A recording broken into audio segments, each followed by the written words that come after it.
di OTW. Oke, untuk praktikum kimia farmasi 2 gitu ya. Jadi nanti teman-teman ini skenarionya masih daring.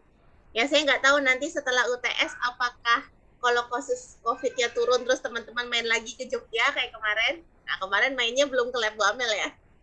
Mudah-mudahan nanti bisa main lagi, tapi mampirnya ke lab kimia gitu ya, atau nanti bisa ke lab mikro juga mungkin ya.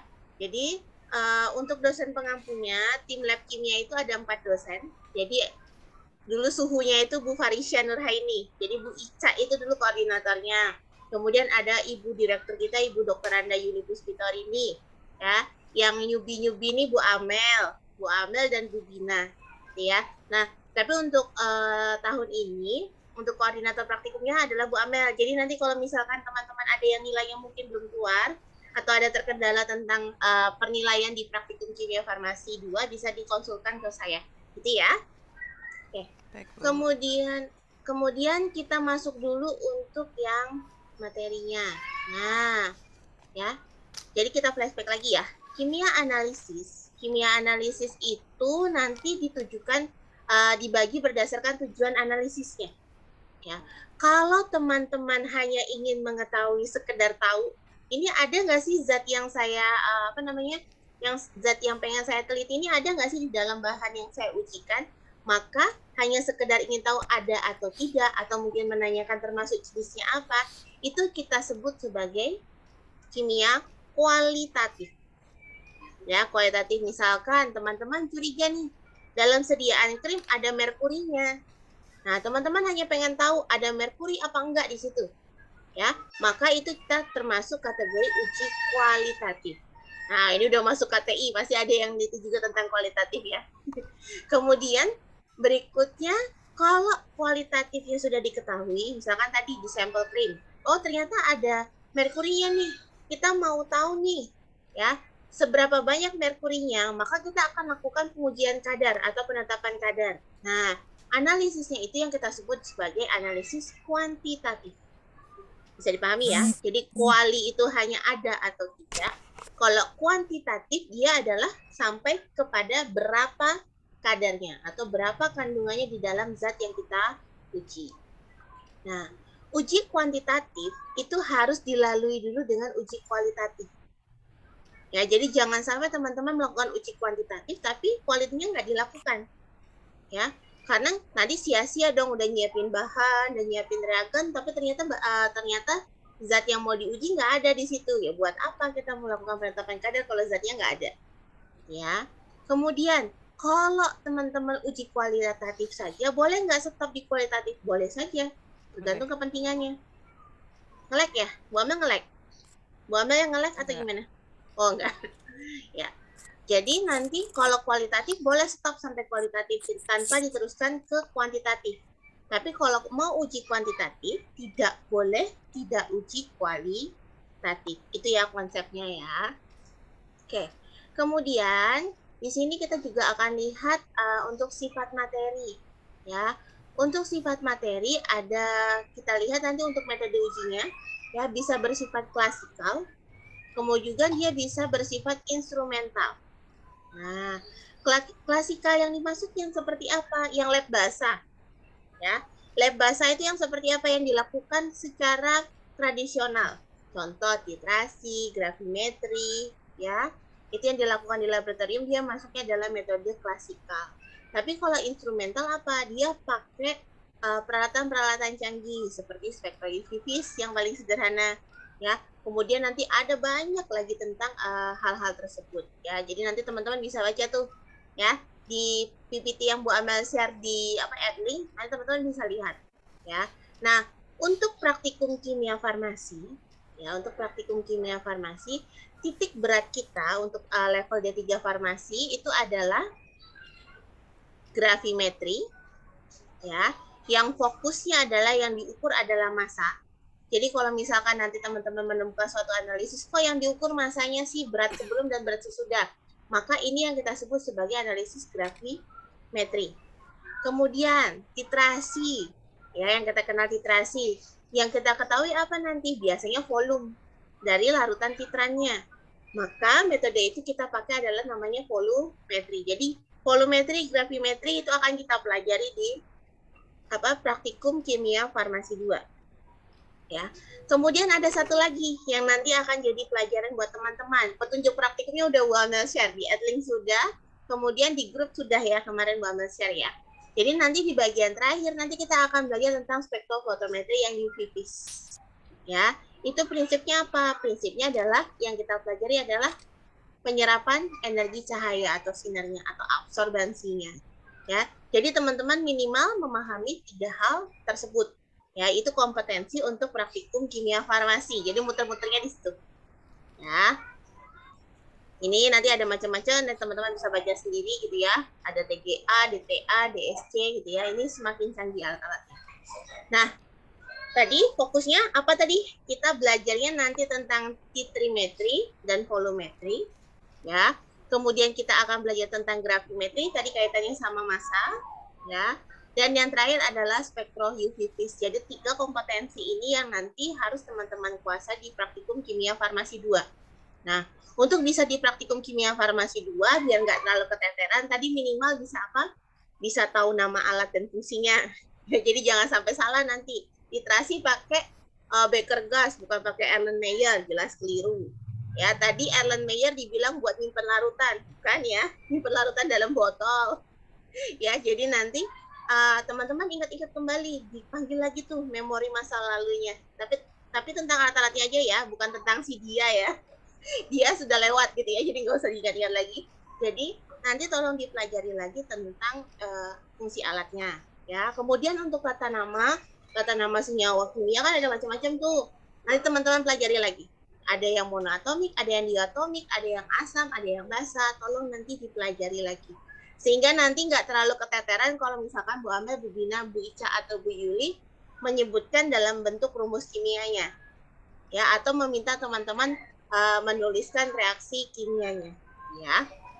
Kalau mau belajar lebih lanjut ya nonton aja nanti di cari-cari aja di YouTube Bu Amel tuh udah banyak sekali materi tentang kimia dasar dan lain-lain. Oke. Nah, kemampuan dasar untuk yang praktikum kimia farmasi itu adalah kemampuan menimbang seksama dan menimbang kurang lebih. Pertanyaan Bu Amel. Ada yang ingat nggak menimbang seksama itu yang seperti apa sih? Menimbang kurang lebih itu yang seperti apa sih? Ingat nggak? Siapa yang ingat? Kapan kita menimbang seksama, kapan kita menimbang kurang lebih? Kalau nimbang di tempat kerja dengan timbangan yang di kaca ya Bu. Timbangannya yang ketutup rapat yang kaca itu. Oke. Biasanya buat timbang apa Bu di timbangan itu Bu? Zat-zat aktif. Zat aktif, hanya zat aktif. Selain itu? Yang nggak boleh selisihnya nggak boleh lebih dari yang lebih tepat gitu Bu. Pokoknya yang lebih teliti gitu ya, sangat teliti. Ya, namanya aja seksama. Ya, Oke, betul sekali ya. Nah, kalau kayak gitu kurang lebih yang bagaimana? Yang biasa Bu. Iya, nimbang yang biasa. Yang nggak pakai kotak kaca. Ya, nggak pakai kotak kaca. Jadi timbangan digital biasa, betul sekali. Terima kasih Bu Sandy ya. Jadi penimbangan, kita akan mengenal ada penimbangan seksama, ada penimbangan kurang lebih. Nah ini penting. Contoh misalkan ada instruksi silakan timbang 4 gram. Menimbang 4 gram bukan berarti teman-teman harus pas, nggak boleh nawar. Alias 4,00 gram. Tidak harus seperti itu. Ya, tapi dia tergantung kebutuhannya. Apakah zat tersebut memang kita butuh ukurkan atau kita butuh timbang dengan kondisi sangat teliti, atau boleh hanya sekedarnya aja. Ya, makanya kita mengenal ada istilah seksama, ada istilah kurang lebih. Ya, nah, untuk seksama, ya, seksama ketelitiannya atau errornya atau simpangannya itu adalah plus minus 0,1%. Ini nggak boleh lupa. Ini dari farmakope ya. Jadi menimbang seksama adalah berapa? Plus minus 0,1%. Nah, sedangkan betul dicatat, sehingga sedangkan kalau kurang lebih dia rentangnya adalah lebih besar, yaitu plus minus 10%. Ya, jadi itu 0,1% seksama, 10% dia kurang lebih. Nah, Zat-zat apa aja sih yang bisa diukur atau yang harus diukur dengan seksama? Yang pertama tadi betul, dia harus punya ketelitian yang tinggi. Ya, jadi seksama itu ya dia harus ketelitiannya tinggi. Nah, apa aja nih yang ditimbang dengan ketelitian yang tinggi? Contoh kalau dalam titrasi, ya, teman-teman ingin membuat larutan baku. Larutan baku kan sebagai larutan yang menjadi acuan. Maka nanti penimbangan zatnya itu juga harus seksama. Ya, jadi zat untuk larutan baku. Ya, ini harus seksama. Kemudian misalkan sampel. Teman-teman mau meneliti nih, oh ada berapa persen nih kadar formalin dalam ikan asin misalkan kayak gitu. Atau teman-teman pengen tahu nih, berapa sih vitamin C dalam buah semangka atau di dalam teh yang saya buat gitu ya. Maka posisinya sampel itu juga harus ditimbang dengan seksama. Ya, jadi yang harus dengan ketelitian tinggi harus kita timbang dengan seksama. Ya, kalau dalam titrasi dia adalah zat untuk larutan baku dan untuk sampel. Nah, kalau teman-teman tidak tahu lagi, berikutnya apa patokannya? Ya, maka teman-teman lihat setiap zat yang terlibat dalam perhitungan, maka wajib juga ditimbang seksama. Jadi ada 3 ya. Pertama contohnya adalah zat untuk larutan baku. Ya, ini harus seksama. Kemudian sampel uji. Jelas dia harus seksama. Lalu kemudian teman-teman lihat, kalau teman-teman nggak tahu ini kategorinya sampel atau bukan, atau larutan baku atau bukan, teman-teman lihat di perhitungannya. Kalau zat tersebut masuk dalam perhitungan, artinya dia butuh ketelitian tinggi. Ya, atau dia ditimbang dengan seksama. Nah, kalau begitu kurang lebih apa ya selainnya itu? Contoh, misalkan teman-teman mau bikin indikator. Ya, maka menimbang bahan untuk indikatornya boleh tidak seksama. Ya, atau boleh kurang lebih. Ya, jadi itu ya poinnya ya. Ini di PPT yang Bu Amel share nggak ada. Jadi nanti silakan di screenshot atau dicatat yang poin-poin pentingnya. Nah, benar tadi untuk penimbangan ya. Untuk penimbangan kita juga harus memperhatikan alatnya. Nah, ini apa namanya? Yang ada kacanya ketutup timbangan. Betul. Timbangan analitik atau neraca analitik. Betul sekali. Nah, kalau teman-teman mau menimbang seksama, ya, maka teman-teman wajib pakai neraca analitik, nggak boleh nawar. Ya, jadi kalau mau seksama harus pakai neraca analitik. Ya, kalau kurang lebih boleh nggak ditimbang di neraca analitik? Boleh nggak teman-teman? Boleh. Jawabannya boleh.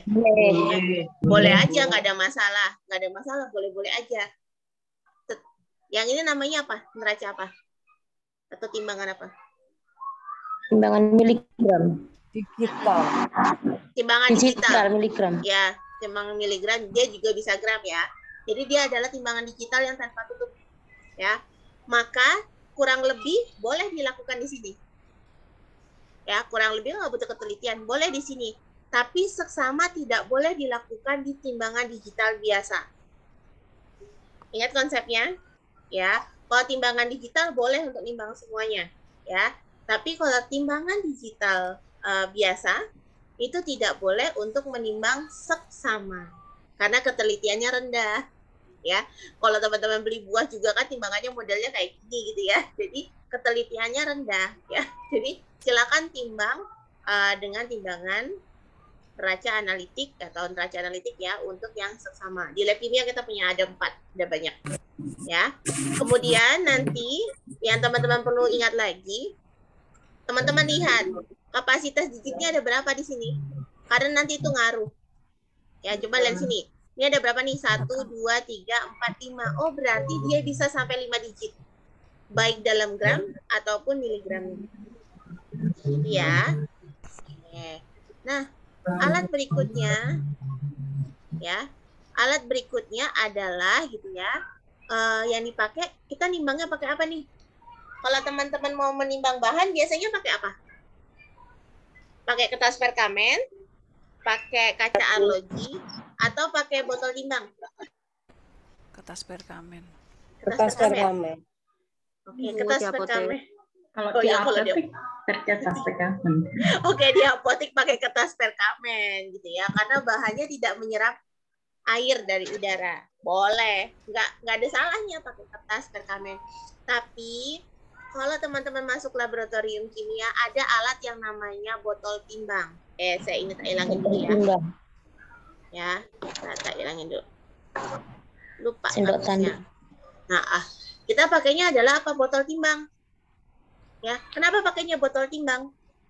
Karena botol timbang itu ada bahan, jadi gini, ada bahan contoh buat mengilustrasikan NaOH. NaOH itu adalah bahan yang dia sifatnya hidroskopis. Jadi dia ditaruh sebentar di luar, di udara bebas, dia bisa leleh karena dia menyerap air. Nah, bayangkan kalau teman-teman menimbang NaOH pakai kertas perkamen. Jadinya bleber kemana-mana ya. Jadi dia bleber kemana-mana. Ya, dia bleber kemana-mana. Pertama itu merusak alat ya, dia bleber kemana-mana. Kemudian masanya kan jadi berkurang nih. Ya kan? Ya kali dikorek-korek dikit-dikit. Ini masih ada nih di sini gitu ya. Ya nggak mungkin seperti itu ya. Kalau jadi paling mungkin adalah apa? Kita pakai botol timbang. Nah, kenapa nanti kalau di botol timbang kita masukkan di botol timbang, kan dia ada tutupnya nih. Ya, ada tutupnya sehingga begitu sudah selesai teman-teman mau masih ngerjain yang lain, teman-teman tutup, ya udah aman dia. Dia nggak akan berinteraksi dengan udara bebas. Ya, jadi dia hanya ada di dalam wadah itu saja. Kemungkinan melelehnya atau mencairnya itu rendah. Ya, jadi besok pakai botol timbang ya kalau di lab kimia ya. Karena kami tidak menyediakan kertas perkamen. Ya. Jadi bukan nggak boleh. Di lab saya dulu yang di anorganik UGM juga kayak gitu. Ada kertas perkamen, tapi teman-teman harus hati-hati karena ada beberapa bahan contoh yang NaOH tadi ya. Jadi nanti dia bleber kemana-mana. Nah, ini apa tadi namanya? Tadi udah ada yang nyebutnya benar? Sendok tanduk. Oke, sendok tanduk ya. Kenapa pakainya sendok tanduk? Nggak pakai sendok yang lain. Tidak bereaksi ya. Jadi sebenarnya betul. Jadi beberapa sendok itu kan ada yang sendok berbahan logam. Ya boleh-boleh aja sih pakai. Cuman ada beberapa bahan kimia yang ternyata bereaksi dengan bahan logamnya. Ya. Sehingga lebih baik apa? Pakai sendok tanduk. Ya. Sendoknya dari tanduk ya, bukan tanduk mau nambah lagi ya. Jadi nanti ini adalah kita pakainya sendok tanduk. Nah, pastikan sendok tanduknya yang dipakai untuk bahan tersebut tidak bertukar atau tidak kontaminasi silang dengan bahan-bahan kimia yang lain. Gitu ya. Nih kalau kelas pagi kadang kalau nggak ketahuan, nggak ada botol timbang, saya sering sekali ketemu anak-anak pagi itu cuma dilap pakai tisu. Jadi nggak nemuin sendok yang lain, terus dilap pakai tisu, terus masuk ke botol yang lain gitu ya. Nah, itu potensi untuk merusak bahan. Jadi nanti biasanya kemurnian juga akan berkurang. Gitu ya. Jadi ini adalah alat standar yang biasa teman-teman pakai. Ya. Jadi besok jangan debus ya. Kita bukan ngambil garam di dapur buat masak ya. Ambil sedikit terus diginiin gitu ya. Apalagi gini ya. Jadi nanti tolong pakai sendoknya. Ya. Oke. Ya, Bu. Oke. Nah, next untuk penimbangan seperti ini. Nah, sekarang kita akan aplikasikan apa maksudnya dia plus minus 0,1% dengan plus minus 10%. Nah, oke, di sini. Di sini ada prosedur pembuatan larutan natrium tiosulfat. Nah, ada kata-kata nih, untuk membuat 1000 ml larutan natrium tiosulfat 0,1 N, ya, timbang seksama. Nah, timbang seksama dan larutkan 24,82 gram natrium tiosulfat penta air. Nah, dengan air bebas CO2. Pertanyaan Wamel, sebenarnya harus menimbang pada rentang berapa sih kalau misalkan seperti ini? Ada kata-kata apa di situ? Timbang sama. Berarti plus minus berapa teman-teman? 0,1. Ah, 0,1 Bu. plus minus 0,1. 0,1 karena dia seksama gitu ya, ada nilainya seksama, maka teman-teman silakan ambil ketelitiannya adalah 0,1%. Nah, 0,1%-nya dari apa? Ya dari zat yang mau ditimbang. Yang mau ditimbang berapa tuh? 24,82. 82 Nah, 24,82 gram. gram. Nah, oke, sekarang Muhammad tolong dibantu. 0,1% dari 24,82 gram berapa?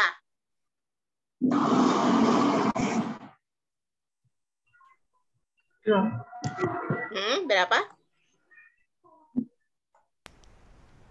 0,2482. 0,0248. 0,0482. Oke, 0,02848. Bentar. Saya matikan kamera dulu ya, sinyalnya.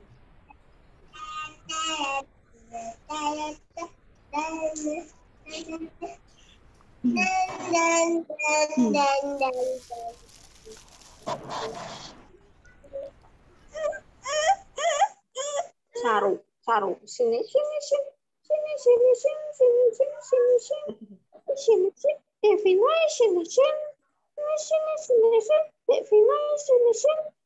Nol koma nol berapa tadi?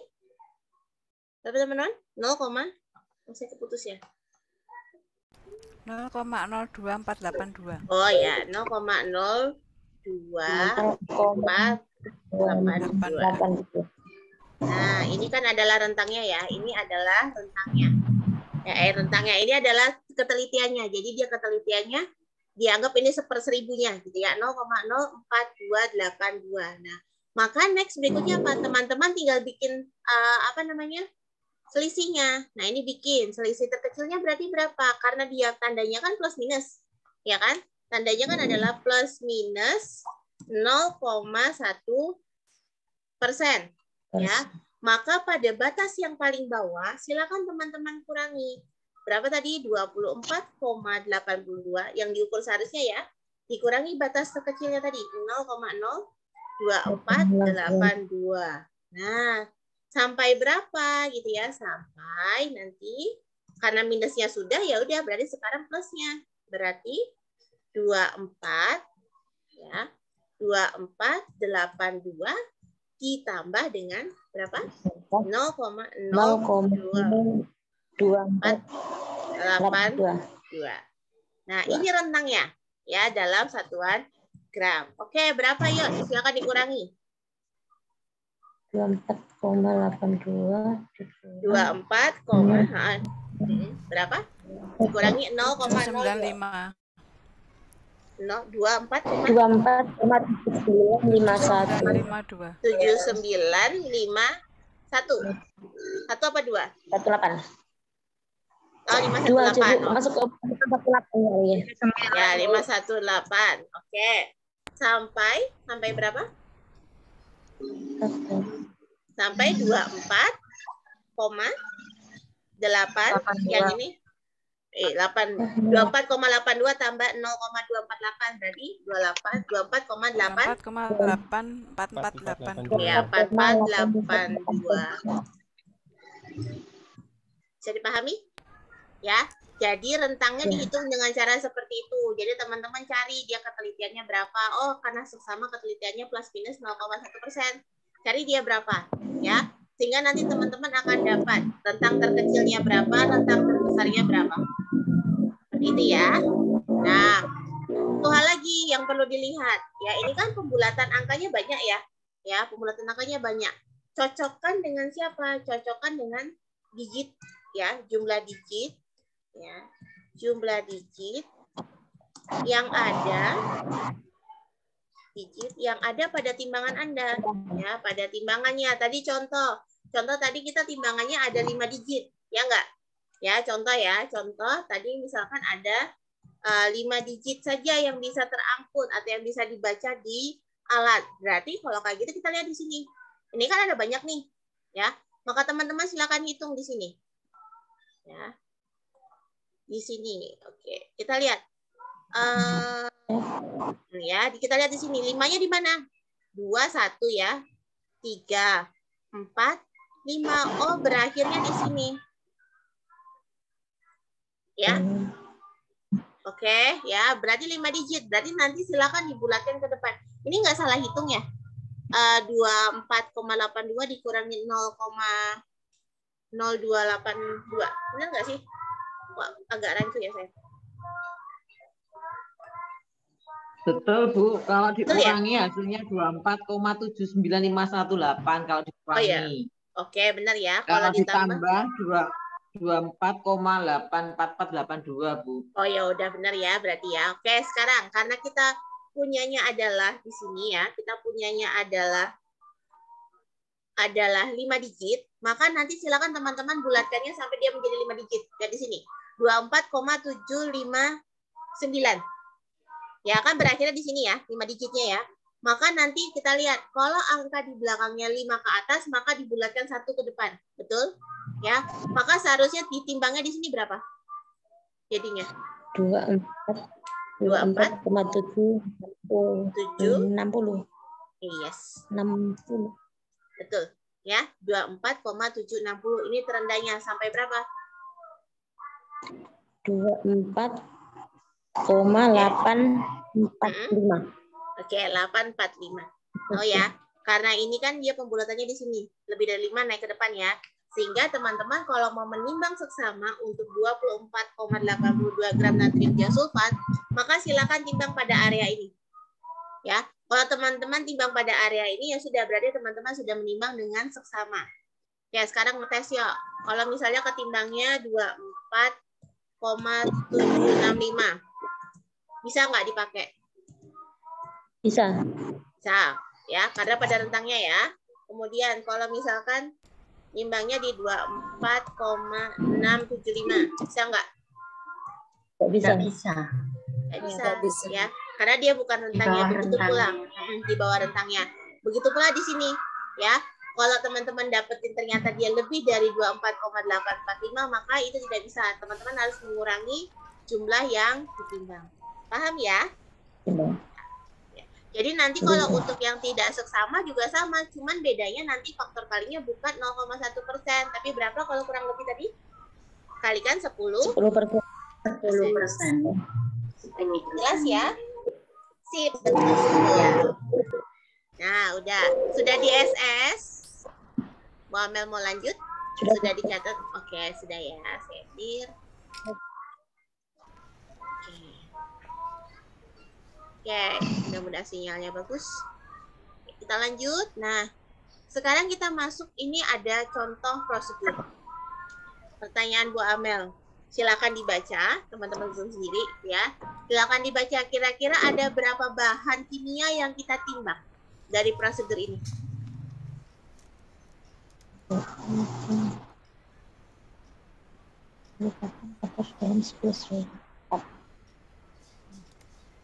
Ada berapa?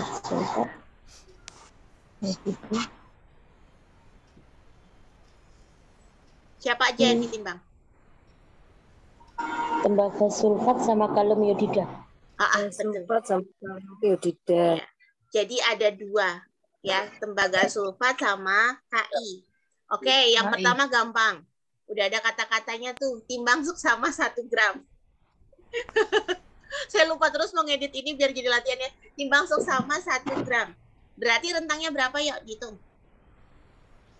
Silakan dihitung. 0,1 Bu. 0,1%, Bu. Oke, 0,1%. Silakan dicari rentangnya Bu Diana. Dari untuk 1 gram berarti dari berapa sampai berapa?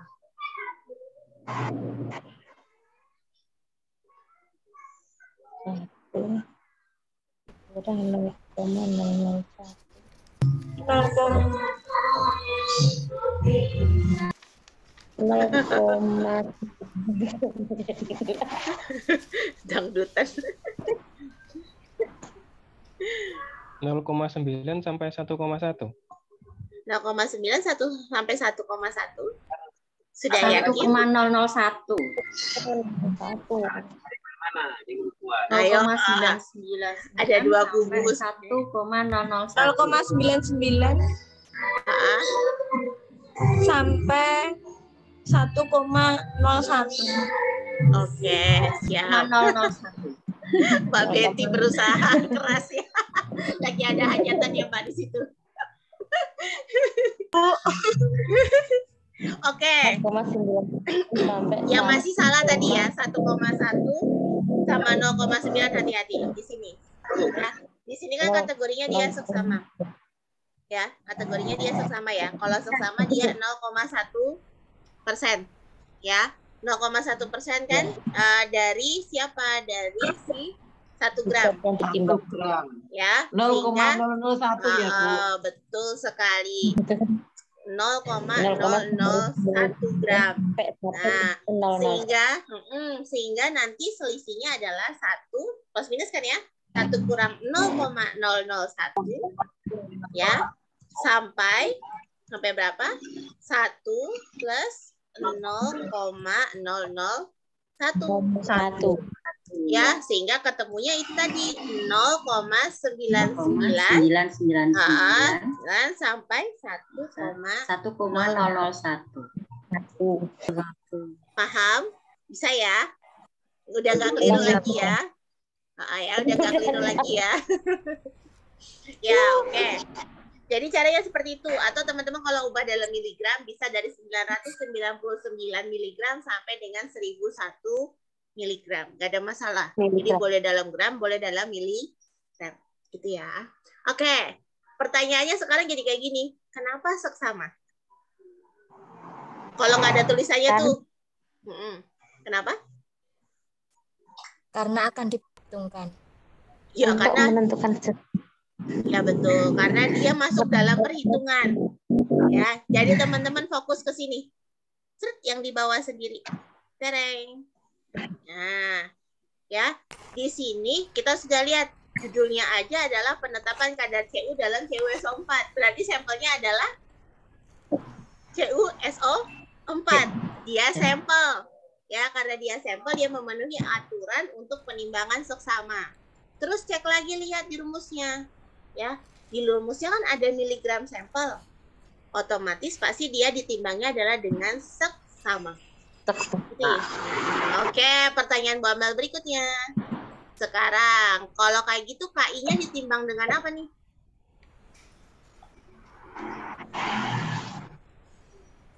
Seksama atau kurang lebih? KI-nya untuk Seksama, Bu. Sama. Kenapa seksama? Kenapa seksama? Ada rumusnya sampel itu, Bu. Ada rumusnya sampel? KI sampel, coba lihat deh. Kita lihat ya di perhitungan. Rumusnya kan ini ya, Bu ya. Kadar Cu sama dengan volume natrium tiosulfat kalikan normalitas natrium tiosulfat dikali 6,354 kali 100% dibagi miligram sampel kali 0,1. KI-nya sampel? bukan Bu, KI-nya untuk pelarutnya Bu Nubu. Iya, dia hanya ini macomblang kalau buat bilangnya. Bukan indikator, tapi dia macomblang. Ya, jadi dia zat tambahan yang dipakai untuk mereaksikan si tembaga sulfatnya. Ya, maka karena dia tidak gampang aja nih kalau teman-teman nggak menemukan, ya teman-teman nggak menemukan, teman-teman lihat di sini di perhitungannya. Oh kan ini nggak ada KI-nya deh.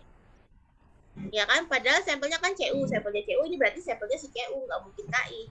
Ya, maka otomatis si KI nanti ditimbangnya dengan apa? Ditimbang dengan kondisi kurang lebih. Nah, kurang lebih berapa tadi teman-teman? 10%. Oke, hitungnya 10% dari 3 gram berapa? 3 kali 0,3. 0,3 ya, 0,3 gram. Oke, berarti kalau kayak gitu rentangnya tinggal 3 ya toh, 3 dikurangi 0,3 sampai berapa? 3 ditambah 2,7 sampai 3. Betul sekali. Ya, 2,7. Ya enggak, 3 kurangin 0,3 kan 2,7. Sampai 3. 3,3. Iya. Sampai sini jelas, teman-teman? Bisa dipahami? Oke. Silakan dicatat atau di SS dulu. Ya.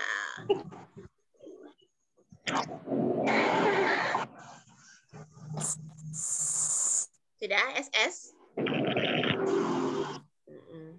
Sudah. Oke, saya clear ya. Kita lanjut.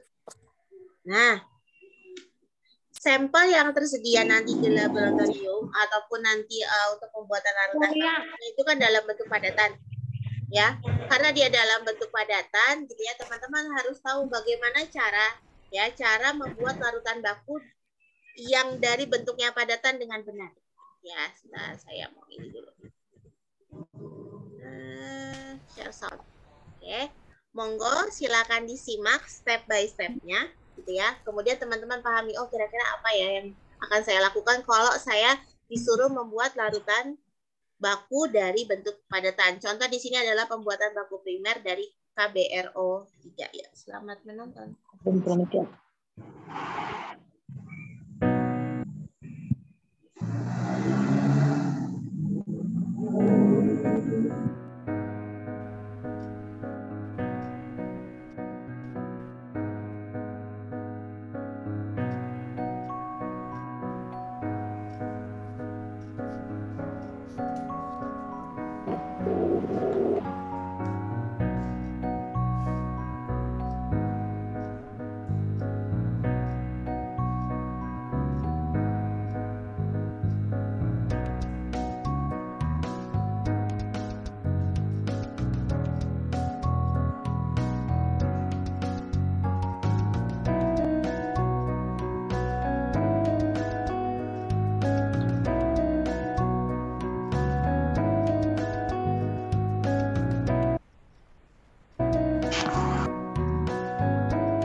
Ya, tadi teman-teman udah ngeliat untuk proses pembuatannya. Kita mulai bersama-sama ya.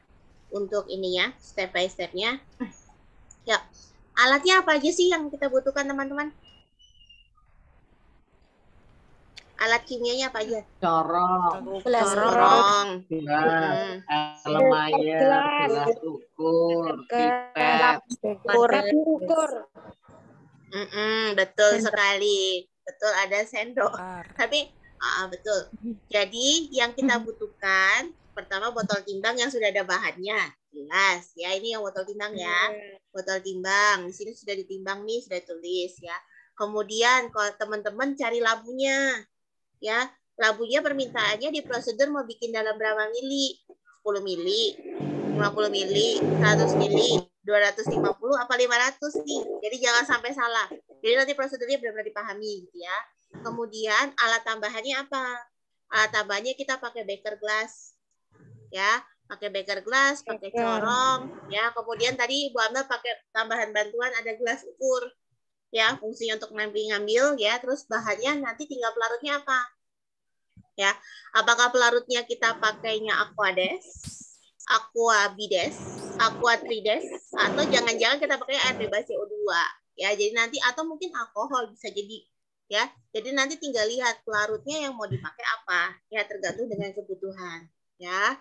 Nah, di tahap pertama adalah yang perlu kita ingat sama-sama, botol timbang itu bukan tempat untuk melarutkan.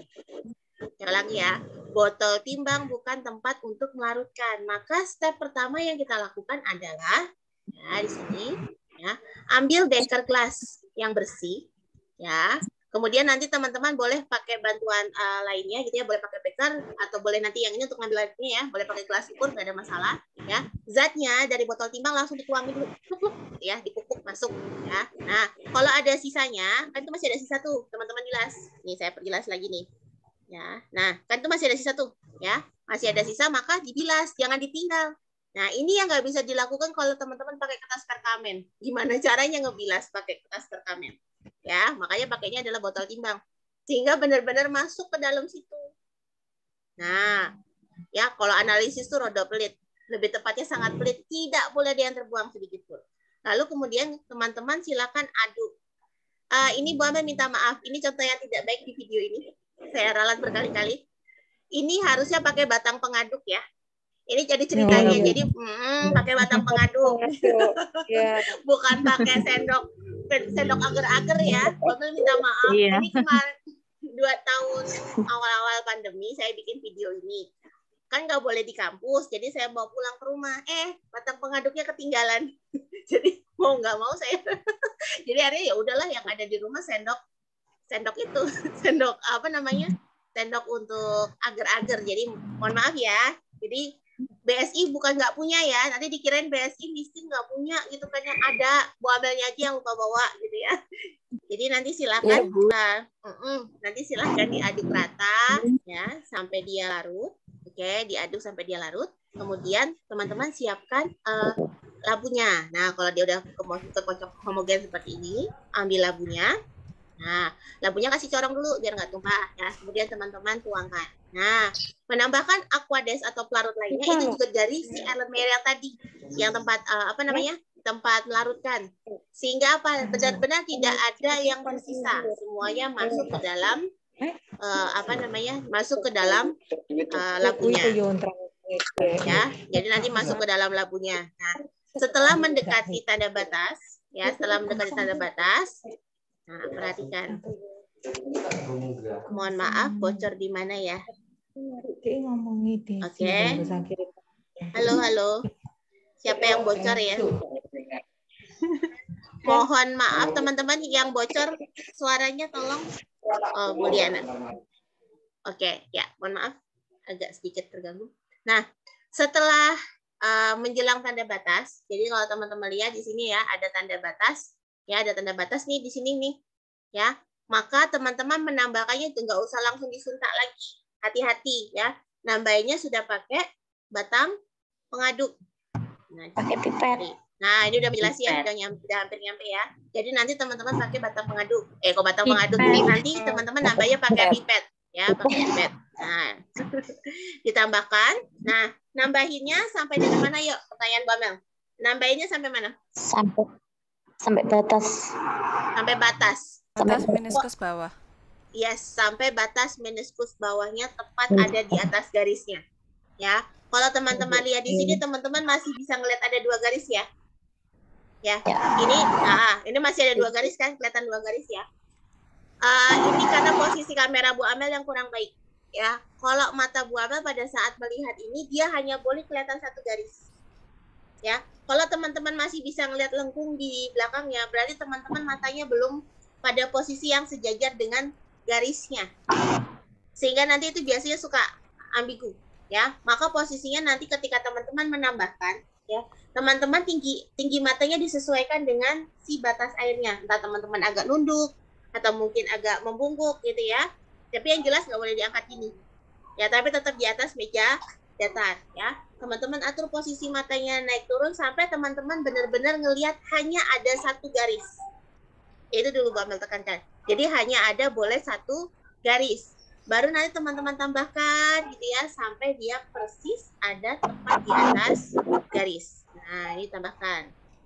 Nah, tambahkan terus sampai pantat airnya atau meniskus bawahnya itu tepat ada di atas garis. Oke, tambahkan terus. Nah, oke, stop.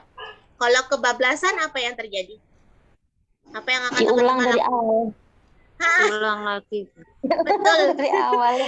Diulang dari awal. Ya, sekalipun Bu Amel nggak ngelihat gitu ya, sekalipun Bu Amel nggak ngelihat atau Bu Bina nggak ngelihat, jangan coba-coba kalau kebablasan terus teman-teman mipet, dikurangi dari atas. Nggak boleh. Ya, makanya kalau kelebihan nanti nggak boleh, karena kenapa, nanti pasti ketahuan di akhir. Di lab kimia tuh nggak bisa bohong, hasil nggak bisa bohong, ya. Belajar kejujuran tuh di lab. Di pipet.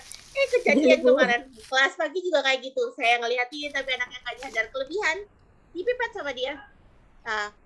Kelihatan ya Bu ya? Ya kelihatan lah, masa nggak kelihatan. Karena dia nimbang ulang ya. Jadi ya kadang kayak gitu ya, mau ya. Tapi memang nggak bisa dipungkiri. Jadi kalau teman-teman membuat larutan baku ternyata kebablasan, tidak ada cara lain selain membuangnya dan bikin lagi, ya. Diulangi. Nah, kemudian berikutnya adalah kan di bagian sisi dalam itu kan suka ada bercak-bercak air tuh, ya. Nah, bercak-bercak air itu kan kalau turun pasti bisa mempengaruhi, toh harusnya udah pas jadi nggak pas. Makanya nanti perlu yang namanya menyeka. Caranya menyeka itu apa? Ya tisu dikurung dulu, ya. Tisunya yang bagus, jangan yang gampang lepas ya. Kemudian teman lap di bagian. Yang pasti tisunya jangan sampai kecelup, ya. Kalau tisunya sampai kecelup, ulang lagi lah dari awal gitu ya. Karena volume airnya sudah berkurang, gitu ya. Kalau sudah baru nanti teman-teman kocok homogen ya. Terakhir, karena kita pekerjaannya banyak, apalagi lama nggak masuk lab, biasanya suka grogi ya. Biasanya suruh bikin beberapa seri, maka posisinya adalah silakan dikasih keterangan ya. Tinggal dikasih keterangan apa nama zatnya. Kalau di sini misalkan keterangannya adalah si KBRO3, silakan teman-teman. Sampai sini jelas untuk pembuatan pembuatan larutan baku dari padatan? Ada pertanyaan? Jelas ya. Oke, sip. Nanti videonya saya share di linknya saya share di grup. Nah, oke. Tadi Bu Amel sempat sampaikan gitu ya, bahwa tidak semua zat itu dilarutkannya hanya dengan Aquades. Ya, ada zat-zat yang dilarutkannya dengan larutan yang lain, pelarut yang lain. Contoh di sini adalah air bebas CO2. Nah, nanti kalau misalkan teman-teman dapat kesempatan untuk praktek iodometri ya di lab ya, kan larutan bakunya natrium tiosulfat. Natrium tiosulfat ini sangat terganggu dengan keberadaan CO2. Maka posisinya adalah kita harus membuat air itu bebas CO2. Ya, jadi yang disebut dengan air bebas CO2 itu apa? Ya air yang tidak mengandung CO2. Ya, itu dulu konsepnya. Jadi nggak usah mikir jauh-jauh. Air bebas CO2 itu apa? Oh, air yang bebas CO2. Berarti tinggal mikir sekarang CO2-nya bagaimana? Ya, CO2 itu kan dapat larut dalam air. Padahal kan sebenarnya dia gas. Nah, bagaimana cara melepaskan CO2 dari dalam air? Ya gampang, tinggal dididihkan. Ya, tinggal dididihkan supaya CO2-nya menguap. Nah, tapi permasalahan berikutnya apa? Ya, supaya nanti CO2-nya nggak turun lagi masuk ke dalam air, maka perlu diapain CO2-nya? Perlu ada zat yang menangkap CO2-nya, supaya dia nggak turun lagi ke air. Nah, makanya nanti kita akan mengikuti untuk prosedur pembuatan air bebas CO2. Di petunjuk praktikum itu sudah ada, ya. Jadi ini saya ambilkan dari petunjuk praktikum. Contoh di sini. Jadi teman-teman diminta untuk membuat air bebas CO2, ada prosedurnya. Didihkan kuat-kuat Aquades dalam labu bulat. Labu bulat itu yang ini, ya. Labu bulat, dasar, ya. Labu bulat yang ini. Ya, labu bulat yang alas bulat, teman-teman isi dengan Aquades. Isinya tetap pakai Aquades.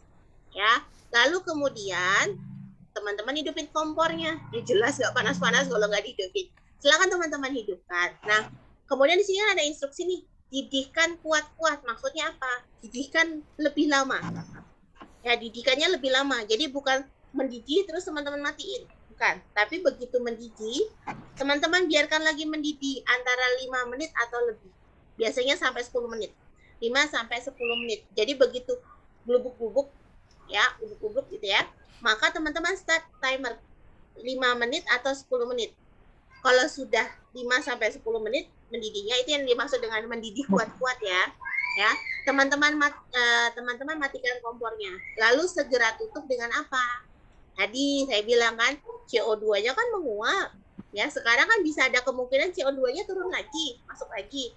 Makanya perlu ditangkap. Nah, untuk menangkapnya kita pakai lasi CaO atau batu gamping.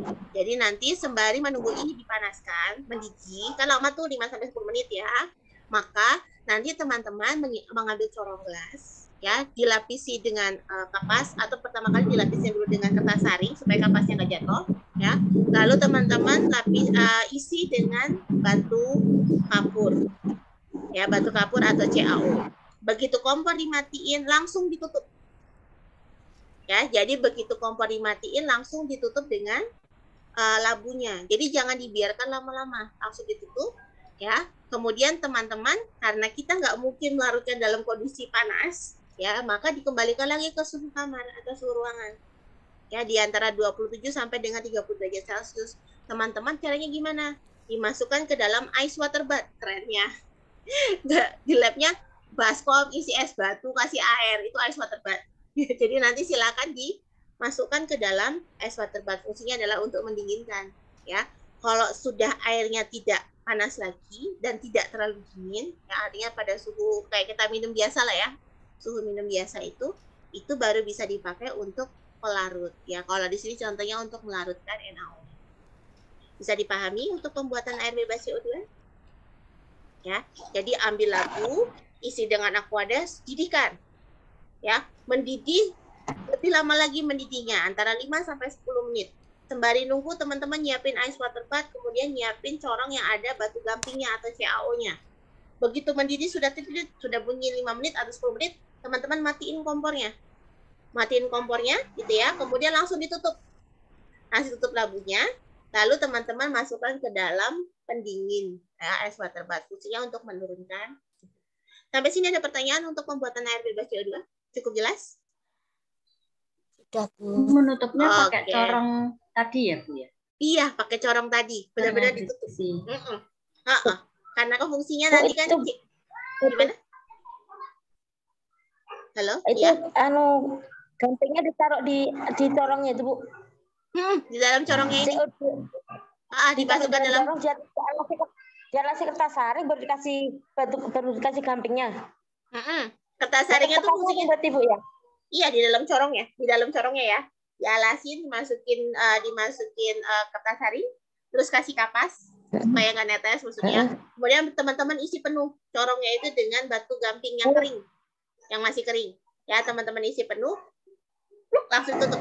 Fungsinya apa? Supaya nanti kalau ada CO2 lagi yang mau turun, ya, sudah ketangkep sama si CaO. Ya, atau yang dari bawah naik ke atas langsung ditangkap sama CaO-nya. Nah, teman-teman cari deh reaksinya. CaO ketemu dengan CO2 apa jadinya? Ya, kenapa dia bisa ditangkap oleh CaO? Nah, gitu ya. Bisa dipahami? Oke, kita lanjut. Nah, karena kita nanti memang banyaknya nanti, terutama untuk yang sebelum UTS ya, sebelum UTS itu nanti sama Bu Ana, sama Bu Gina, Bu Iri, dan Bu Ica, teman-teman itu diajak lagi untuk mengenal titrimetri. Ya, jadi teman-teman yang namanya titrimetri itu apa sih ya? Titrasi. Teman-teman harus ingat komponen dari titrasi itu apa aja. Ya, jadi kita mengenal ada yang untuk titrimetri atau volumetri, ya. Titrasi ini adalah jenis volumetri gitu ya. Tapi tidak semua titrasi itu volumetri. Ya. Nah, kita lihat di sini. Apa saja sih yang harus teman-teman kuasai? Besok ketemu lagi nih sama Bu Amal misalnya, ya. Misalnya bahas tentang asidi atau mungkin membahas tentang alkali dan lain-lain, gitu ya. Maka ada aspek-aspek yang teman-teman harus garis bawahi di setiap pembelajarannya. Apa aja itu? Yang pertama, ini biasanya keluar di hukum juga. Yang pertama adalah teman-teman lihat jenis titrasinya. Ya, jenis titrasinya apa? Apakah dia titrasi langsung atau dia titrasi tidak langsung? Ada yang ingat nggak? Apa itu titrasi langsung? Ada yang titrasi tak langsung. Saya kasih gambaran. Titrasi langsung itu adalah ketika larutannya, larutan bakunya, itu langsung bereaksi dengan sampelnya tanpa mak comblang. Jadi dia ketemu langsung tanpa mak comblang. Dia hanya butuh tambahan indikator aja untuk melihat warnanya atau endapan yang terjadi. Ya. Tapi kalau dia titrasinya tidak langsung, ini kan larutan baku, ini sampel, ya ada sampel. Maka si sampel itu dibikin habis bereaksi dulu dengan zat lain, sehingga sampelnya nggak ada nih. Ya, sampelnya dibikin habis bereaksi dulu dengan zat lain, habis. Nah, kelebihan dari zat tersebut yang nanti akan bertemu dengan larutan baku. Lihat, ya, artinya si sampel tidak akan pernah bertemu sama larutan baku, tapi dia lewat si mak comblangnya tadi. Maka kita sebut dia apa? Titrasi tidak langsung. Paham ya? Jadi ada direct titration itu untuk titrasi langsung, ada indirect titration itu yang dimaksud untuk titrasi tidak langsung. Seperti itu ya. Kalau ada soal nggak usah bingung-bingung. Soalnya kalau panjang penambahannya berarti kategorinya dia titrasi tak langsung. Contoh tadi. Nah, soalnya tadi tembaga ditambahin KI. Fungsi KI apa ya? Itu KI-nya mak comblang. Ya, KI-nya itu mak comblang. Sehingga nanti si siapa namanya? Si CU-nya nggak akan pernah bereaksi dengan natrium biosulfat larutan bakunya, tapi yang bereaksi nanti adalah si KI-nya. Gitu ya, itu maksudnya. Nah, oke. Kemudian nanti teman-teman akan diajak lagi harus mengerti nih, titrasi ini jenis titrasinya apa reaksinya? Asam basa, redoks, reduksi oksidasi, pengendapan, diazotasi, atau kompleksometri. Nanti kita akan ulas di setiap pertemuan. Ya. Kemudian apalagi poin yang harus teman-teman ketahui? Yang harus teman-teman ketahui berikutnya adalah indikatornya. Ya, indikatornya yang digunakan apa nih? Ya. Kemudian perlu nggak pakai indikator? Jangan-jangan nggak perlu pakai indikator. Ya, atau yang kita kenal permangano nggak pakai. Ya, atau yang kita kenal sebagai autoindikator. Contoh permangano betul sekali. Ya. Lalu penambahannya kapan? Di awal sebelum titrasi, menjelang titik akhir titrasi, atau bagaimana? Atau malah dilakukan di awal dan di akhir, itu ada jenis titrasi yang seperti itu. Ya, jadi nanti teman-teman detail nih. Ya, jadi jenis titrasi, jenis reaksinya, indikatornya. Ya. Lalu kemudian teman-teman juga memahami tentang kondisi titrasinya. Apakah dilakukan dalam suasana asam, ya, netral atau basah, ya, pada suhu kamar, suhu dingin atau perlu pemanasan. Nah, itu nanti yang akan kita pelajari. Lalu endpoint-nya. Nah, endpoint tidak selalu perubahan warna, tapi juga bisa jadi pembentukan endapan. Ada yang ingat nggak jenis titrasi yang diamatinya dengan pembentukan endapan? Endpoint-nya. Ada yang ingat nggak depannya A? Ada yang ingat nggak? Argentometri. Argentometri. Ya, argentometri dia bukan perubahan warna, tapi pembentukan endapan. Gitu ya. Oke, kemudian nanti lihat cara membaca bulatnya seperti apa. Ya, nanti hari ini kita sampai membaca bulat. Ya, seperti itu. Nah, lalu terakhir adalah bagaimana melakukan perhitungan konsentrasi kadar, ya, dan satuannya seperti apa. Ya, jadi nanti inilah yang teman-teman akan pelajari setiap pekannya, tapi akan berganti jenis titrasinya dari asidi, alkali, jatuhnya udah bagi ya. Kemudian ada yodo, yodi, lalu ada bromato, bromo, permangano, serimetri. Ya, itu adalah materi untuk sebelum UTS. Seperti itu. Ya, oke. Nah, kita lanjut lagi. Komponen titrasi kita pasti nanti namanya belakangnya metri, tapi tidak semua yang belakangnya metri itu adalah jenis titrasi. Saya ulangi ya. Titrasi pasti belakangnya namanya jenisnya metri, tapi tidak semua metri itu adalah jenis titrasi karena metri di sini maksudnya ada metode. Contohnya di sini ya. Ini ada rangkaian alat titrasi. Ini satu rangkaian. Ya, biasanya di ujian suka dimunculkan ini gambar rangkaian titrasi. Ada apa ini namanya? Yang berdiri sendiri, buret. Kemudian yang ini klem, terus yang ini yang panjang, yang tiangnya apa?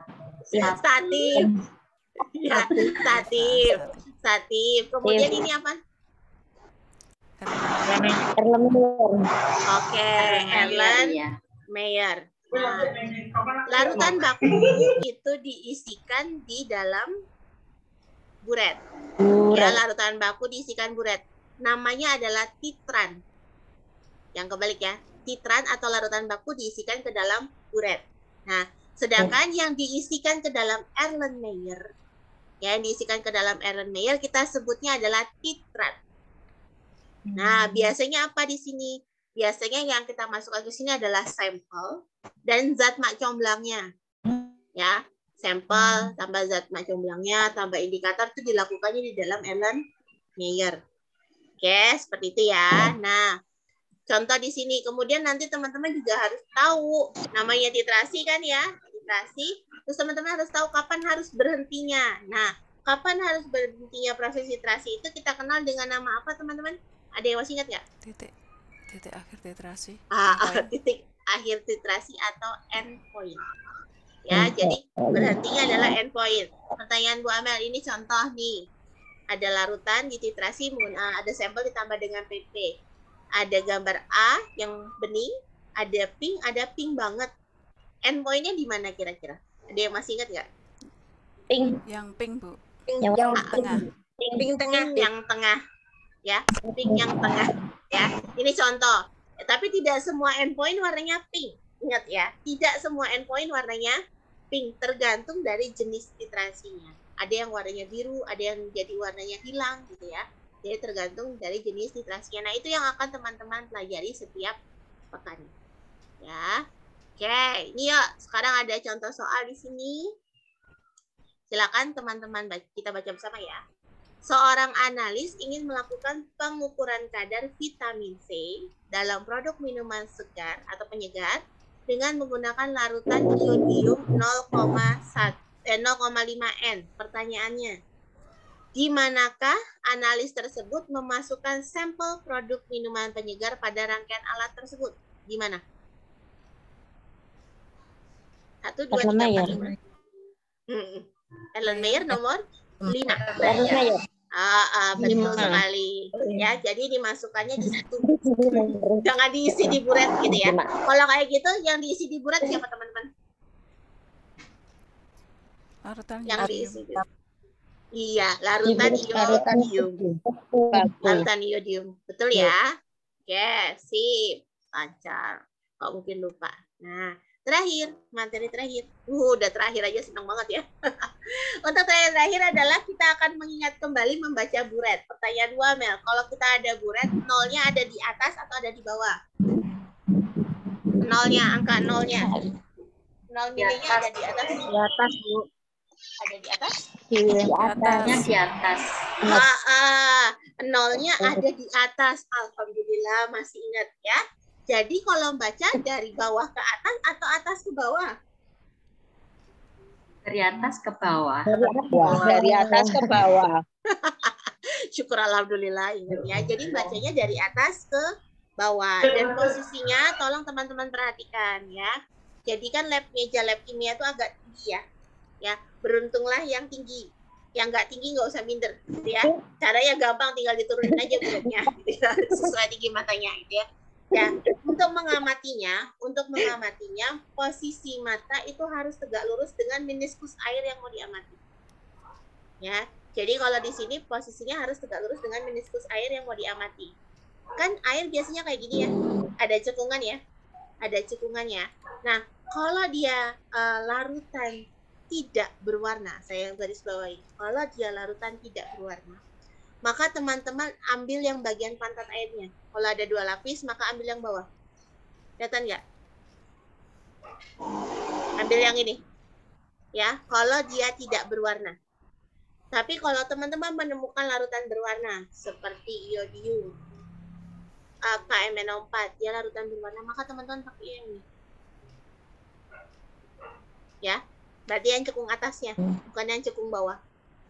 Ya, dan posisi matanya harus apa? Tegak, lurus. Bisa dipahami di sini? Tadi kalau misalkan tidak berwarna, maka yang diamati pantat bawah atau pantat atasnya? Bawah. Kalau dia tidak berwarna, kalau dia berwarna, Cekungan. yang bagian cekungan atasnya. Kayak gitu ya. Jadi cara bacanya seperti dan matanya harus posisinya tegak lurus dengan batas air. Ya, oke, sip. Nah, sekarang kita punya begini. Buret itu yang di lab itu kan ada banyak ukurannya, ada yang 50 mili. Kemarin saya minta Mas Gali ngadain yang 100 mili. Ada yang 25 mili juga, ada yang cuma 10 mili. Nah, setiap ruasnya hati-hati, jangan dihafalin ya. Besar kecilnya buret itu tidak berpengaruh kepada ketelitiannya. Jadi teman-teman silakan cek dulu ya, di buretnya itu dalam 1 milinya ada berapa garis. Contoh di gambar yang sebelah sini. Ya. 1 milinya kita lihat ya, 20 ke 21 itu kan 1 mili. 20 ke 21 itu kan 1 mili. 20 ke 21 1 mili. Ada berapa garis nih teman-teman? 10. Ada 10. Berarti satu ruas garisnya harganya berapa? 0,1. 0,1. Ya. Jadi karena dia di sini berarti skala terkecil ya. Skala terkecilnya untuk buret yang sebelah sini gitu ya. Skala terkecilnya adalah 1 mili dibagi dengan 10 garis ya. Sehingga satu garisnya yang paling kecil harganya adalah 0,1 mili. Ya, jadi satu garis kecilnya itu harganya adalah 0,1 mili. Nah, kalau yang sebelah kanannya, sebelah kanan teman-teman.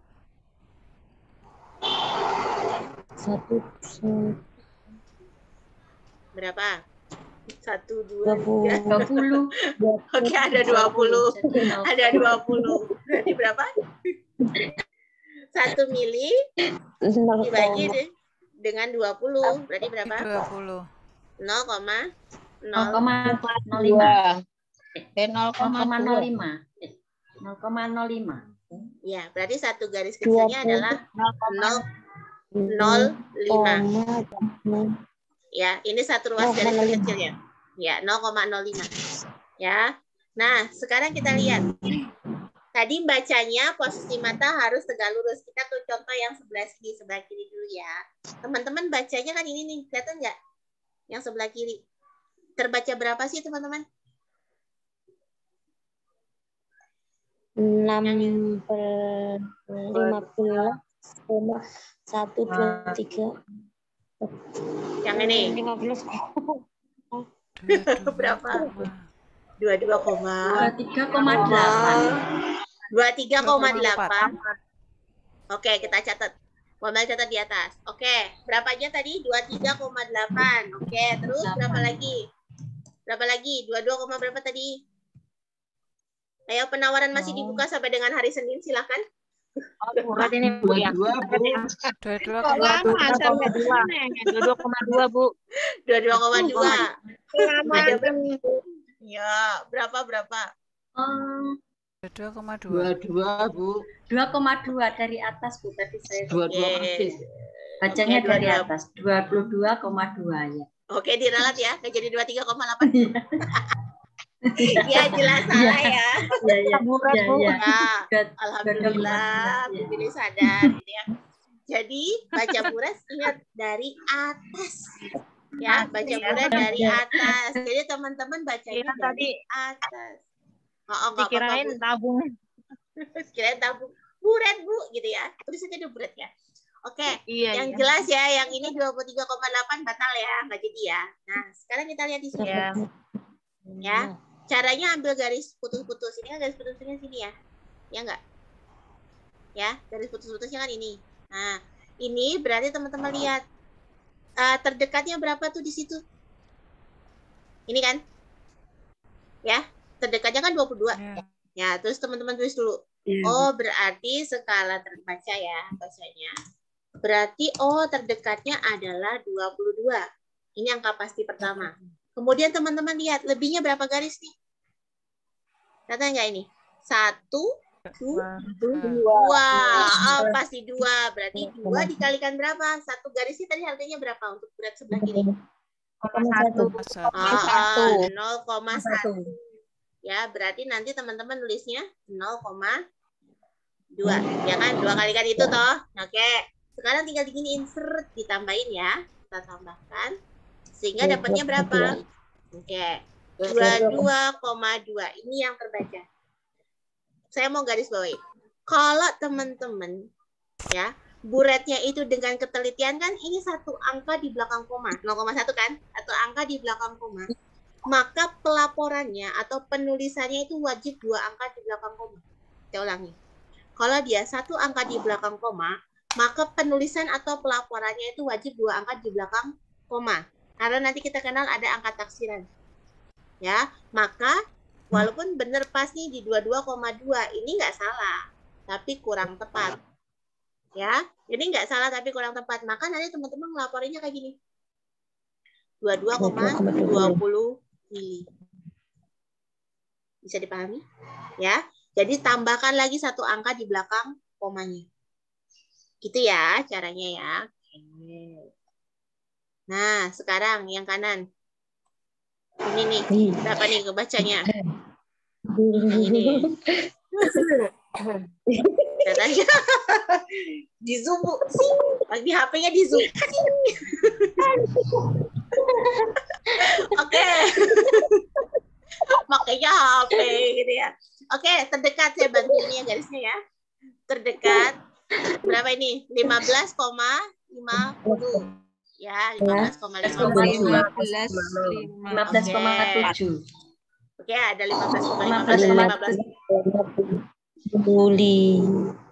Oke, berapa? Ya, kita bahas aja ya. 15,7, Bu. Oke, 15,7. Ya, terdekatnya adalah saya pelan-pelan ya. Terdekatnya adalah 15,50. Terdekatnya. Ya, terdekatnya adalah 15,50. Terdekatnya. Kemudian kita lihat lebihnya berapa kan? Lebihnya berapa garis nih? 1, 2, 3, 4. Oke, 4 kali berapa garis? 1 luas berapa garis? 0,05. Yes. Berarti berapa nih? 0,2. 0,2. Oke. Pindah ya. Jangan berantem ya. Belum pernah ya. Jarang-jarang ketemu loh udah mau berantem aja. Ya. Berarti ini berapa? 15,70. Oke. 15,70. Ya. 70. Oke, ini 2 angka di belakang koma tadi ketelitiannya. Berarti pelaporannya harus 3 angka belakang koma. Ya, jadi 15,700. Bisa dipahami? Ya. Bentar, Bu. Kok jadi 3 angka di belakang koma? Karena dia butuh 1 angka taksiran. Ya, jadi ini kan ketelitiannya kan ada 2 angka di belakang koma. Ini kan 0,05, ya kan? 0,05 kan 2 angka belakang koma. Maka nanti pelaporannya dia tambahin 1. Sehingga jadi ada 3 angka di belakang koma. Karena nanti soal berikutnya nanti akan terjawab. Karena nanti di sini angka yang di belakang ini ya, angka yang ada di belakang-belakang ini itu tiap orang boleh beda-beda. Tiap orang boleh beda-beda. Karena itu disebut dengan angka taksiran. Yang harus sama semuanya itu adalah angka pastinya. Angka pastinya mana yang teramati? Nah, yang di depannya ini. Nah, ini angka pasti. Angka pasti itu nggak boleh salah. Jadi kalau ujian, angka pasti yang terbaca oleh dosen itu harus sama dengan angka yang terbaca oleh mahasiswa. Tapi kalau bagian belakangnya beda-beda, nggak ada masalah. Kita nggak bangun. Ya, seperti itu ya. Baik, Bu. Oke, kita contoh berikutnya akan lebih memperjelas, Bu. Ya, kita clear? Sudah di SS? Sudah. Oke, jangan lupa nyimpan SS-nya di mana ya. Saya tuh sering khawatir kalau serba SS tuh tiba-tiba pas ujian tak SS neng dia gitu. Ya, oke. Ya. Suka lupa. Terbaca berapa? Ini masih buret ya? Terbaca berapa? Tuh. Dua Oke. 20,20. 20,25. 20,1. Oke. Oke. Pertama 20,2. Terus 20,15. Terus 20,15. terus ada lagi? Ada lagi? 20,2 berapa? 20,20. 25. Oh, 20,25. Oke, ada lagi? 20,10. Oke, lelang ya. Oke, alhamdulillah. Setidaknya Bu Amel lega karena nggak ada yang bilang 21, gitu ya. Berarti udah benar. Ya, oke. Kalau sampai pas jadi 21, saya Kasihnya 20, kalau jadi caranya adalah teman-teman lihat batasnya ini. Ini kan batasnya ya. Nah, iya toh? Kelihatan nggak? Ya, ini kan Ya. batasnya. Oke. Terdekatnya berapa di sini? 20 ya? Terdekatnya 20 ya. Oke. Biar tidak ada dusta di antara kita, saya tulis dulu. BA baca. Ya. Baca di sini mula adalah 20. Lebihnya berapa tuh? 20-nya kan ini ya. 20-nya ini ya. Nih. 20-nya ini. Lebihnya berapa nih? Iya. 1, Ketutup. 4. Ya, oke. Lebihnya 2. Oke, sekarang 2 ya. Lebihnya 2. 2 tapi kayaknya lebih sedikit tuh. Ya nggak? 2 tapi lebih sedikit. Lebih sedikitnya nanti dulu. Yang penting 2 dulu. Ya. 2 kalikan. Berapa satu angkanya? Bersatu ruasnya harganya berapa untuk bulan ini? 0,1. Oke, 0,1. Pintar sekali, luar biasa ya. Besok kumlot ya. 0,2.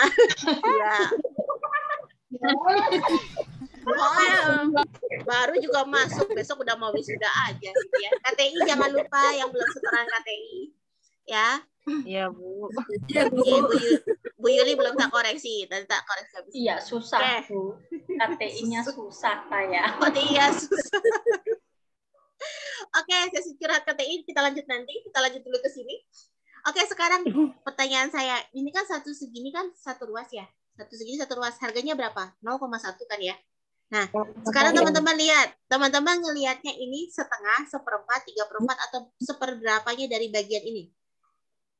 Dari bagian Seperempat sampai setengah, Bu. 3 aja deh. boleh boleh sepertiga. Nah, lihat tiap orang udah mulai beda-beda ya. Ada yang ngelihatnya sepertiga, ada yang ngelihatnya seperempat. Ya, kalau setengah kayaknya enggak ya, belum nyampe setengah ya. Kalau setengah kayaknya enggak ya. 3/4 apalagi. Ya. Jadi nanti teman-teman boleh beda. Nah, yang di sini tidak masalah. Jadi jangan sampai ada perpecahan di belahan bumi Nusantara gitu ya. Jadi boleh saja Jadi boleh saja teman-teman tulisnya di sini seperempat. Berarti 1/4 dikalikan satu ruas terkecilnya berapa? 0,1 atau berapa? Seperempat dari 0,01 nggak usah pakai kalkulator berapa? 0,025. Ya, 0,025. Nah, ini yang kita kenal sebagai angka taksiran. Seperempat, sepertiganya, ya, dan lain-lain tuh tiap orang bisa beda, nggak apa-apa. Besok beda dengan yang Bu Amel baca, bagian ujungnya nggak ada masalah. Tapi Bu Amel tutup kalau masih ada yang baca dari bawah ke atas. Ya. Wah, tak cubit. Kalau tutup nggak boleh, saya takut durhaka. Sampai tak cubit, Harus gitu ya. sadar, Bu. Ya, jadi nggak boleh, gitu ya. Iya, Bu. Oke, sekarang berarti bacanya berapa? 20? 20,225. 20,225. Pelaporannya berapa? Hati-hati, ini buratnya harusnya berapa angka belakang koma? 22. Betul. 20,23. 20,23. Karena kan 3. ini kan 0,1. Pelaporannya 2 angka di belakang koma. 5 itu 5 ke atas kan bulat nambah 1 ke depan. Ya enggak? Ya, iya aja ya. Biar cepat berarti kan. 20,23. Berarti pelaporannya adalah 20,23. Jelas? Oke, nanti di zoom ya, nanti di zoom. Jelas ya. Istilah Bu, juga mau ingat. Ya, oke, hari ini sampai di sini dulu ya, sampai di sini dulu. Jadi teman-teman paling nggak sudah flashback ya. Untuk tata nama saya pesan nanti belajar sendiri-sendiri ya. Jadi jangan sampai nanti keliru dalam penulisan tata nama. Nanti silakan nonton YouTube-nya. Kalau bisa iklannya ditonton ya, biar gua ambil dapat dolarnya. Bercanda. Gua ambil bercanda yang lonceng. Astagfirullahaladzim. Gua ambil bercanda yang jadi ayo fokus. Jadi teman-teman semua sudah belajar tentang tentang pengantar kimia farmasi gitu ya, pengantar kimia farmasi sampai dengan nanti UTS teman-teman akan belajar tentang full titrasi. Ya, ada beberapa aspek tadi, jenis reaksinya langsung atau tak langsung, ya. Indikatornya ditambahkan di awal atau di akhir. Reaksinya reaksi asam basa, redok,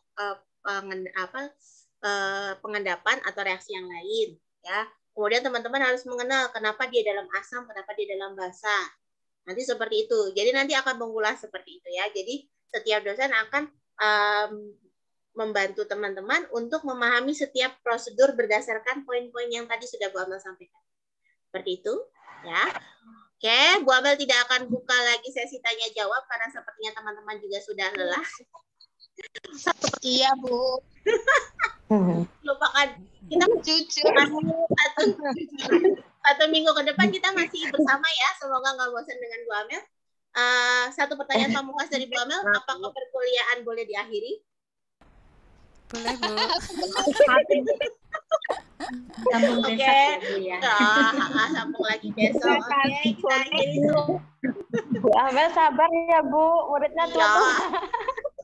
Maaf, kayaknya masih ada 17-an tahun semua kok kayaknya. Dari sini Sisanya, Bu ya. Iya, Bu. Oke teman-teman, kita akhiri perkuliahan sore dari siang ke sore ya. Banyak kurangnya dari Bu Amel mohon maaf ya. Kita akhiri. Wassalamualaikum warahmatullahi wabarakatuh. Selamat sore semuanya, sehat selalu ya. Amin. Waalaikumsalam warahmatullahi wabarakatuh, Bu Amel. Sama-sama. Ya.